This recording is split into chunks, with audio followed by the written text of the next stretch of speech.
And that's that. Good morning, ladies and gentlemen. Thank you so much for inviting me, and this is both an honor and a pleasure. Before I get started, a few confessions. This little brochure that you have lists me as Professor Emeritus of Immunohematology, Southampton, UK. No such pretensions. I do know the genuine article, the real immunohematology professor at Southampton, UK. You saw him on the video last night, Terry Hamblin. He needs no introduction to this crowd. Terry is a good friend and a mentor, and I'm honored to even mimic him in the slightest. So that was strike one. Strike two, I have no Canadian affiliations at all, none. Unless you count the odd brother-in-law who lives in Toronto, and I make it a point to call him about February, January, most years, to ask him how the weather is doing, especially since I come from sunny Sedona, where we get snow, but it lasts just long enough for you to get your cameras out. Strike three, I mean, I'm really cooking with gas here. Strike three, I'm not an MD. The doctor in front of my name. Some people think that a PhD is a real doctorate, as opposed to the trades MDs. Princeton believes, I went to University of Michigan for my doctorate, but I also went to Princeton University. I was both a teacher and a student at Princeton. And Princeton refuses to have things like medical school and law school and business school because we don't cater to the trades. So, I mean, there is snooty and then there is snooty, right? So I don't have an MD, and if you're here to get medical advice, you ain't going to get it. It's not my job, not my gig. But it could be a disadvantage if you don't have an MD. Sometimes it can be an advantage. And I'll tell you how it can be an advantage. I can say things that these guys can't. They have to be politically correct. They have to worry about not offending their brethren in white or misspeaking that may get back to the regulatory agencies or the drug companies or whoever. I don't give a damn.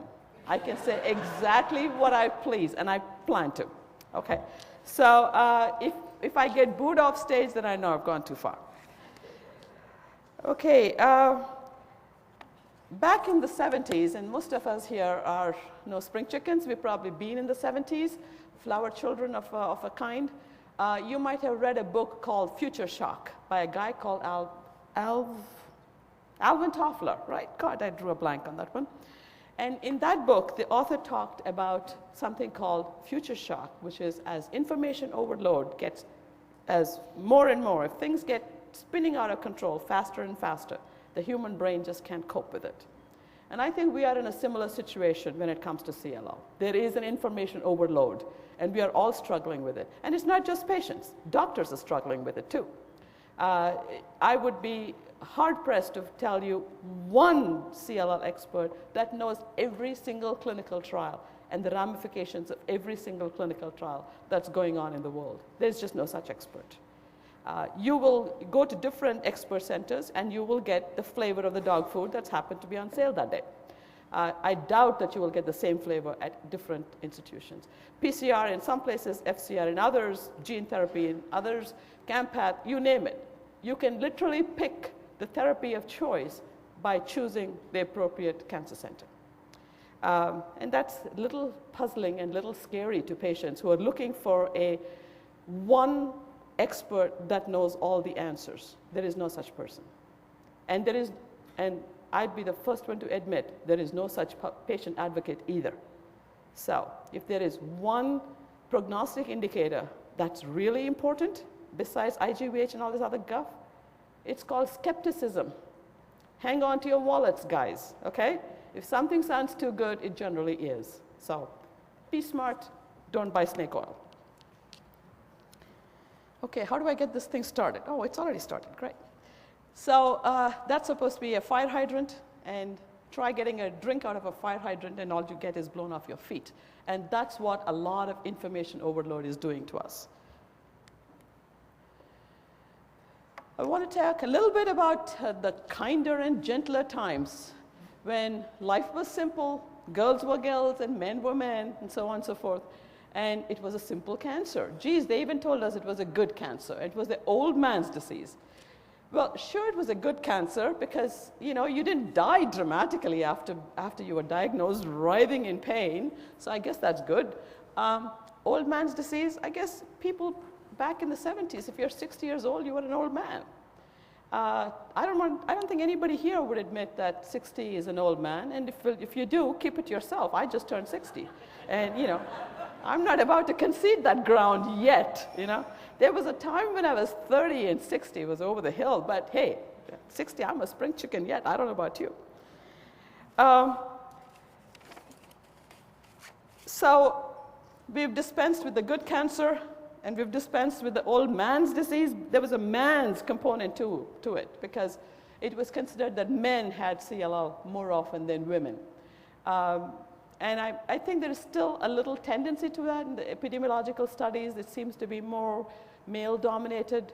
Maybe it's the Y chromosome, I don't know. But, you know, a few women get it too. It can't be perfect. What else has changed is this very important social relationship, a social contract that was there between doctors and patients. Your doctor back in the 70s, the guy in the white coat, was universally respected, admired. He was your doctor. He was often your neighbor.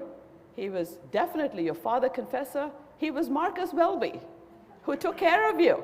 And he gave, you know, probably birthed you when you were a baby, watched you through adolescence, and now treated your CLL. I watched Marcus Welby when I was in Ann Arbor. And, you know, I mean, he was a saintly man. That relationship has taken a hit because, frankly, Marcus Welby doesn't survive in an environment of HMOs and insurance companies and limited time frame. My husband was diagnosed by a local oncologist and was given the sentence, death sentence as it turned out in his case, that he had CLL in a matter of exactly 15 minutes. And the last 10 minutes of those 15 minutes, his hand was on the doorknob. And I'm not kidding. This was not a metaphorical doorknob. This was this real doorknob. And the guy was trying to run out the door, and we held him back for 15 minutes to get this diagnosis. It turned out to be a wrong diagnosis, too. Well, that's, you know, sugar icing on the cake. He was diagnosed with non-Hodgkin's lymphoma stage 4, and the doctor told us, on your way out, make an appointment for chemotherapy to start tomorrow. Well, it was not non-Hodgkin's lymphoma, it was not stage 4, and you better believe we did not start chemotherapy the next day. I said, we are going to find out more about this stuff, and I've done nothing else since then. That was 2001. So this has been a long road for me. Chlorambucil is the gold standard, and I was sorry to see that it is still the gold standard in Ontario, but maybe that would change. I think maybe we need a little bit more active patient advocacy in Canada. I'm sorry to have neglected this province of the United States. Sorry, I didn't mean that. I kind of, I mean, there's so many Canadians yesterday, I felt we had to speak up for the good old Yanks. But chlorambucil is a great drug. It's a good alkylating agent. It's a palliative treatment. Life was easy. The doctor wrote out a prescription. You went to the pharmacist. He filled it in little brown pills, and you took them at home. And you know, when things didn't work out, well, you had cancer. What do you expect? So it was easy on everybody, except the patient who died.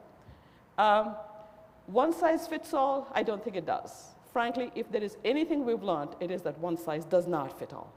We are all individuals. We have different prognostic indicators. We have different cytogenetics. We look different. We feel different. And our diseases are different. And CLL, frankly, is just a very, very diverse disease with many, many faces to it, as many faces as I see in people here. And the quicker we learn this point that if someone says, I know everything about CLL and I can write it out for you in a postcard, well, find yourself a different doctor.